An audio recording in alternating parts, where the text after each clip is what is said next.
పెనిపల్లె, శంకరాపురము, రంగసాయపురం ఈ 4 పల్లెలకు సంబంధించిన గ్రామస్తులందరి తరపున వైఎస్ఆర్ కాంగ్రెస్ పార్టీ వైపు నుంచి నేను మాట్లాడుతూ ఉన్నా. నేను విజ్ఞప్తి చేస్తూ ఉన్నా కలెక్టర్ గారికి, సంబంధించినటువంటి రెవెన్యూ అధికారులకు, పోలీసులకు.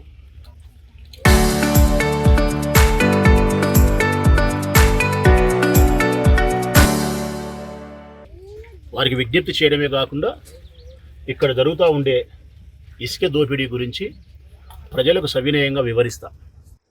నా ఉద్దేశం ఒకే ఒకటి, ఈ ఇసుక దోపిడీని ఆపడం అనేది ఎంత ప్రాధాన్యత ఉందో అంతకంటే మించి ఒక పైసా ఎక్కువ ఇక్కడ స్థానికంగా ఉండే ఒక దాదాపు 20-25 మంది రైతులు వ్యవసాయం చేసుకుని జీవించే చిన్నోళ్ళు, 1-2 ఎకరాలు వ్యవసాయం చేసుకుని జీవించే పేదవారు, వారికి తిరిగి మళ్ళీ వ్యవసాయం చేసుకునే దాని భూమిని రక్షించాలన్నదే ప్రధానమైనటువంటి లక్ష్యం. ప్రస్తుతం మనం చౌడూరు ఏట్లో ఉన్నాం ప్రజలారా. చౌడూరు ఏట్లో 3 నెలల క్రితం కూడా ఇక్కడికి వచ్చినాం మేము. ఆ రోజు కూడా వీడియో తీసి మీకు చూపించినాం ఏట్లో ఉన్నామని చెప్పి. ఈరోజు మళ్ళీ అదే ఏట్లో ఉన్నాం. సమస్య ఏంటంటే నట్టి నడేట్లో, చౌడూరు గ్రామం నట్టి నడేట్లో 50 సంవత్సరాల కిందట ఈ పల్లెలకు సంబంధించినటువంటి కడు పేదవారైనటువంటి, చాలా పేదవారైనటువంటి ఎస్టీలు ఉన్నారు, ఎస్సీలు ఉన్నారు, ముస్లిం కుటుంబాలు ఉన్నాయి, ఓసీలు కూడా ఉన్నారు, రెడ్డి గారు కూడా ఉన్నారు. కడు పేదవారు 50 సంవత్సరాల కిందట ఇప్పుడు ఉండే వాళ్ళకంటే వాళ్ళ పెద్దలు పూర్వీకుల కాలం నుంచి బ్రతకడానికి ఏ విధానము సోర్సెస్ లేక, వారికి ఆస్తి లేక, పాస్తి లేక, ఉద్యోగం లేక, పెద్ద చదువులు చదువుకోక, వారికి వేరే వ్యాపారాలు, వేరే వృత్తులు తెలియక, వారికి తెలిసిన ఏకైక వృత్తి వ్యవసాయం. ఆ వ్యవసాయాన్ని ఆధారంగా చేసుకొని వారి భార్యా పిల్లలకు ఇంత పట్టెడు బువ్వ పెట్టాలనే ఉద్దేశంతో ఈ గ్రామానికి సంబంధించిన పేదవారు ఈ ఏట్లోకి వచ్చి వారికి చేతనైనంత ఒక్కొక్కరు ఎకరన్నర 2 ఎకరాలు సాగు చేసుకునే ప్రయత్నం చేసినారు. ఏటిని వ్యవసాయ భూమిగా మార్చుకోవాలంటే చాలా కష్టం ప్రజలారా. పెద్ద పెద్ద ఇసుక తిన్నెలుంటాయి. వాటిని అన్నిటినీ సదును చేయాలా. సదును చేసిన తర్వాత నేలమట్టం చేసుకున్న తర్వాత పంట బండాలంటే నల్లమట్టిని తోలాలా. నల్లమట్టిని తోలుకోవాలంటే పెట్టుబడి పెట్టాలా. ఒక్కరోజుతో తోలుకుంటే ఏది కార్యక్రమం కాదు. భర్త, భార్య, పిల్లలు, సంతానం అందరూ కలిసి శ్రమించాలా, పెట్టుబడులు పెట్టాలా. పేదరికంలో ఉండే కుటుంబాలు ఈ ఏరును మెల్లిమెల్లిగా 10-15 సంవత్సరాలు కష్టపడే వాళ్ళు సదును చేసి, మట్టి తోలి, బోరేసి, మోటార్లు బిగించి, పైపు లైన్ వేసుకొని, పెట్టుబడులు పెట్టి వ్యవసాయం చేసుకొని 1 ఎకరాలు లేదంటే 2 ఎకరాలలో బ్రతకడం కోసం, పిల్లానికి పిల్లలకు భూ పెట్టేదానికోసం వ్యవసాయం చేసుకొని బతికినారు. ఈ తతంగం అంతా జరగబట్టి 50 సంవత్సరాలైంది ప్రజలారా. 50 సంవత్సరాలు జరిగిన తర్వాత ఈ తెలుగుదేశం పార్టీ అధికారంలోకి వచ్చిన తర్వాత నంద్యాల వరదరాజిరెడ్డి గారు ఎమ్మెల్యే గారు డమ్మీ ఎమ్మెల్యే, ఇంకా మమ్మీ ఎమ్మెల్యే ఇంకొక ఆయన ఉన్నాడు, రాజ్యాంగేతర శక్తి నంద్యాల వరదరాజిరెడ్డి కుమారుడు కొండారెడ్డి. వీరు ఇరువురు కలిసి ఇక్కడ ఒక అభివృద్ధి కార్యక్రమం పేరుతో ఇసుక దోపిడీకి తెరదీసినారు.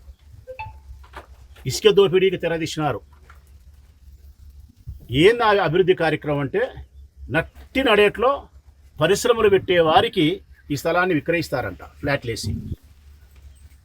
ఊరికే కాదంటే ఇచ్చేది, పరిశ్రమలు పెట్టేవారికి ఏటిని సదును చేసి, రోడ్డు వేసి, కాలువ కట్టి, ఏమేం చేయాలని చేసి, ఫ్లాట్లుగా విభజన చేసి, 5 సెంట్లు 10 సెంట్ల ఫ్లాట్లుగా విభజన చేసి పరిశ్రమలు స్థాపించే వాళ్ళకు అమ్ముతారంట. అంటే ప్రభుత్వం రియల్ ఎస్టేట్ వ్యాపారం చేస్తుంది. ఎక్కడికి వచ్చి?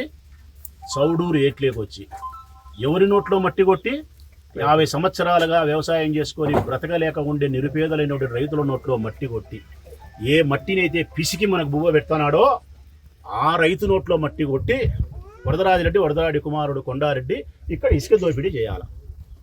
చూస్తున్నారు, మీ కళ్ళ కనపస్తుంది. ఇదంతా ఇసుకనే, ఇదంతా ఇసుకనే. ఆ రోజు మేము వచ్చి అడ్డుకున్నాం, మా మాట వినలే, పోలీసులు పంపించినారు. ఇది రెవెన్యూ డిపార్ట్మెంట్ది, ఇండస్ట్రియల్ డిపార్ట్మెంట్కి హ్యాండ్ ఓవర్ చేసినారు. చట్ట ప్రకారం మాకు అనుమతి ఉంది, మీరు ఏదైనా ఉంటే న్యాయస్థానానికి పోండి, అంతవరకు ఇక్కడ ఎవరైనా చిన్న టెంట్ వేసినా, గుడారం వేసినా మీ మీద కేసులు పెడతామని చెప్పి పోలీసులు మాకు వార్నింగ్ ఇచ్చినారు. చట్టాన్ని గౌరవించే వ్యక్తులుగా, సరేలని చెప్పి మేము వెళ్ళిపోయినాం. 3 నెలలు అయింది. 3 నెలల తర్వాత మేము అప్పుడు కోర్టుకు పోయి కోర్టులో వాస్తవ స్థితిని హైకోర్టుకు చెప్పినాం. అయ్యా, ఇంతమంది రైతులం మేము వ్యవసాయం చేసుకుంటున్నాం, 50 సంవత్సరాలైంది, భూమి మాది కాదు, ప్రభుత్వానికి సంబంధించిన ఏటికి సంబంధించిన భూమి, ఏటి పరంబోకు సంబంధించిన స్థలం ఇది, వ్యవసాయం చేసుకొని జీవిస్తున్నాము, దీనికి ఎంతో కష్టపడినాము, ఎన్నో ఏళ్ళు శ్రమించినాము, కుటుంబ సభ్యులతో పెట్టుబడులు పెట్టాము, బతకలేక మేము వ్యవసాయం చేస్తున్నాము, వ్యాపారాలు చేసేదానికో డబ్బు సంపాదించుకునేదాని కోసం కాదు, కడుపు నింపుకునేదానికి వ్యవసాయం చేస్తున్నాము. ఇట్టి సందర్భంలో ఎమ్మెల్యే గారి కుమారుడు ఇక్కడ ఇండస్ట్రియల్ డిపార్ట్మెంట్ తరఫున పరిశ్రమలు స్థాపిస్తామని చెప్పి మాకు సంబంధించిన ఈ భూమిని దౌర్జన్యంగా స్వాధీనపరుచుకొని ఎటువంటి మాకు నోటీసులు ఇవ్వకుండా, మాతో సంభాషించకుండా, నష్టపరిహారాన్ని చెల్లించకుండా, తిరిగి ఎక్కడైనా వ్యవసాయం చేసుకునే దానికి భూమిని చూపించకుండా, ఈ భూమిలో మేము ఏర్పాటు చేసుకున్నటువంటి మోటార్ కానీ, బోరు కానీ, పైపు లైన్ కానీ వాటికి అయ్యే నష్టపరిహారాన్ని మాకు చెల్లించకుండా దౌర్జన్యకరంగా పోలీసుల ద్వారా వాళ్ళు స్వాధీనపరుచుకొని ఇక్కడ పరిశ్రమలు స్థాపించడానికి రియల్ ఎస్టేట్ వ్యాపారం చేస్తూ ఉన్నారు. న్యాచురల్ జస్టిస్, సహజమైన న్యాయం కూడా మాకు దక్కలే.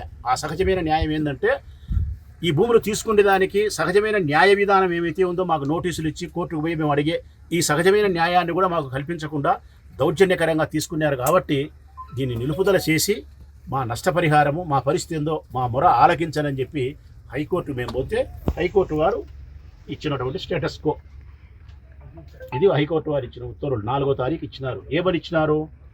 మీరు సహజమైనటువంటి న్యాయానికి కూడా ప్రయత్నం చేయలేదు. రైతుల పట్ల సహజమైన న్యాయం అంటే వారికి నోటీసులు ఇవ్వడం కానీ, వారి వాదన వినడం కానీ, వారికి నష్టపరిహారం చెల్లించే విషయంలో కానీ, వారికి ఉండబడిన సామాన్లు తీసుకునేదానికి అవకాశం కల్పించే విషయంలో కానీ, ఏ విషయాలకు సహజమైన న్యాయానికి కూడా మీరు ఆస్కారం ఇవ్వకుండా మీరు ల్యాండ్ అక్విజిషన్ చేసుకునే విధానాన్ని కూడా ప్రాపర్ ఛానల్ ద్వారా మీరు పోకుండా మీ ఇష్టానుసారం చేసినారు. కాబట్టి యథాతథంగా ఆ భూమిని ఉంచండి రైతులకు. హైకోర్టు వారు తిరిగి మళ్ళా న్యాయ విచారణ జరిగి ఉత్తర్వులు ఇచ్చేంత వరకు అందులో ఏ కార్యక్రమాన్ని చేపట్టరాదు. రైతులు వారి వ్యవసాయాన్ని చేసుకుంటారు, ఎట్టుండేది అట్నే ఉంటుంది అని చెప్పి ఇచ్చిన స్టేటస్ కో. మా అడ్వకేట్ కూడా పవన్ రెడ్డి. రైట్, ఇది అమరావతిలో మేము వేసినాం. మా అడ్వకేట్ శేఖర్ రెడ్డి, ప్రొద్దుటూరులో పవన్ గారు. ఇప్పుడు మేము ఆర్డర్ తీసుకొని ఇక్కడికి వచ్చి సంబంధించిన అధికారులకు ఇచ్చినాం. అయ్యా, హైకోర్టు స్టేటస్ కో ఇచ్చింది, నిలుపుదల చేయమని, యథాతథంగా రైతులకు అట్నే ఉంచమని, 2 నెలలకు కౌంటర్ ఫైల్ చేయమని చెప్పినారు. మీకు 2 నెలల కౌంటర్ ఫైల్ చేసి హైకోర్టులో విచారణ జరిగిన తర్వాత స్టేటస్ కో వెకేట్ అయినా లేకపోతే మీ వైపు న్యాయమైన తీర్పు వచ్చినప్పుడు పని మొదలు పెట్టండి, అంతవరకు పని మొదలు పెట్టొద్దు, రైతులు వారి పనిని చేసుకుంటారు అని చెప్పి హైకోర్టు వారి ఉత్తర్వులు వారికి అందించినాము. వారు ప్రభుత్వ అధికారులు కాబట్టి నంద్యాల వరదరాజిరెడ్డి, కొండారెడ్డి ఇసుక దోపిడీకి సహకరించకుండా ప్రభుత్వం యొక్క నిబంధనలకు లోబడి హైకోర్టు ఉత్తర్వులను శిరసావహించి ఈ పని ఆపుదల చేయాలని కోరుతున్నాం. కలెక్టర్ గారికి కూడా విన్నవిస్తున్నాం. ఒకవేళ అనే పదమే ఇక్కడ ఉత్పన్నం కాకూడదు. నాకు తెలిసి ప్రభుత్వ అధికారులు కోర్టు ధిక్కారం చేయరు. కానీ ఒకవేళ అనే పదం ఎందుకు అడుగుతానంటే నంద్యాల వరదరాజిరెడ్డి, ఆయన కుమారుడు కొండారెడ్డి, వారికి ఉండే ధనదాహం ముందర వారు చేసుకుంటే ఇసుక దోపిడీకి ఈ అధికారులు 10 రోజులు ఆపినా వాళ్ళకు చాలా బాధలేస్తుంది, కడుపులో ఆవాలు వచ్చినట్టుంటుంది. కారణం, రోజుకు 30 లక్షల రూపాయలు ఇసుక అమ్ముతున్నారు. ప్రజలరా, ఇది నిజమే చెప్తాను. 30 లక్షల రూపాయలు ఇసుక అమ్ముతున్నారు. ట్రాక్టర్లతో ఇసుక తోలడం లైన్లో పెద్ద ఎన్ని టైర్ల లారీలమ్మా, 12 టైర్ల టిప్పర్లు పెట్టి ఇసుక తోలుతున్నారు. ప్రొద్దుటూరులే కాదు, బయటికి చాగలమరి, ఆర్లగడ్డ, బయట ఊర్లకు తోలుతున్నారు. దాదాపు రోజుకు ఎంత లేదన్నా కానీ 600-700 ట్రాక్టర్లకు సమానమయ్యే ఇసుకను తోలుతున్నారు బయటికి. 25 లక్షల నుంచి 30 లక్షల రూపాయల ఇసుకను ప్రతిరోజు దోపిడీ చేస్తున్నారు. అంటే నెలకు వచ్చేసి ఏ 10 కోట్ల రూపాయల ఇసుకను వాళ్ళు దోపిడీ చేస్తున్నారు. ఇప్పటికి 3 నెలలు అయింది ఈ కార్యక్రమం జరగబట్టి. ఇప్పటికే నాకు తెలిసినంత వరకు వాళ్ళు 20 నుంచి 30 కోట్ల రూపాయల ఇసుక నెలకు 7 కోట్లు వేసుకున్నా కానీ 3 నెలలకు 20 నుంచి 30 కోట్ల రూపాయల ధనాన్ని ప్రభుత్వానికి సంబంధించిన ఇసుకను అమ్ముకున్నారు. నేను అడుగుతా ఉన్న అధికారులను, ఇక్కడ ఒకవేళ మీరు పని చేయాలని చెప్పినారు, అన్ని సదును చేయాలా, ఫ్లాట్లు వేస్తారు. ఆ సదును చేసే క్రమంలో అక్కడ ఉండే ఇసుకను తొలగించిన ఇసుక నంద్యాల వరదరాజిరెడ్డికి చట్టం ఉందే? నంద్యాల వరదరాజిరెడ్డి కుమారుడు కొండారెడ్డి అమ్ముకోవచ్చని చట్టం ఉందే? లేకుంటే వాళ్ళ ఫాలో అయ్యారు, వాళ్ళ మనిషి వాళ్ళకి సేవ చేసి పెట్టి 40 పైసలు 30 పైసలు బాగా తీసుకుంటే మహేశ్వర్ రెడ్డి అమ్ముకునే అవకాశం ఉందే? ఇది ప్రభుత్వానికి సంబంధించిన ఇసుక. ఇందులో ఇసుకను పక్కకు తొలగించి డంప్ చేసి మీ కార్యక్రమం చేసుకోవాలా. మరి ఇక్కడ డంప్ చేయాల్సిన ఇసుకను బయటికి ఎట్లా పోతుంది? మా దగ్గర వీడియోలు ఉన్నాయి. టిప్పర్లకు ఇసుక ఎత్తేది ఉంది, మిషన్ మాన్యువల్ కాదు, మిషన్లు పెట్టి టిప్పర్లకు తోలుతున్నారు 12 టైర్ల టిప్పర్లకు. నా దగ్గర వీడియోలు ఉన్నాయి, ఫోటోలు ఉన్నాయి, అన్నీ మేము కోర్టుకు చూపించినాం. ఈ ఇసుకంతా ఎవరిది? ప్రభుత్వాన్ని. ఈ ఇసుక తోలడం వల్ల నష్టం జరిగేది ఎవరికి? చౌడూరు గ్రామానికి, శంకరాపురానికి, కాకరేనపల్లకు, రంగసాయపురానికి జరుగుతుంది. కారణం గ్రౌండ్ వాటరు నిర్వీర్యమైపోయే పరిస్థితి, గ్రౌండ్ వాటరు కలుషితమయ్యే పరిస్థితి వస్తుంది. ఈ 4 పల్లెలకు నీళ్లు లేకుండా పోతుంది. రేపొద్దున ఏటికి పెద్దగా నీళ్ళు ఎప్పుడైనా వచ్చినప్పుడు ఇది మునక గూరేదానికి కూడా ఆస్కారం ఉందని ఆ రోజు చెప్పినాం. మేము చెప్పినాం ఊళ్ళో నీళ్లు పడతాయని చెప్పినాం. ఊళ్ళో నీళ్లు పడినప్పుడు పొరపాటు జరిగితే తల్లులు పిల్లలు గూబే గాబే నడుచుకుంటా సత్యం మీరు ఎవరు గతి అంటే, సచ్చినా గతి లేదు, బతికినా గతి లేదు, నాకు లెక్క కావాలంటున్నాడు కొండారెడ్డి.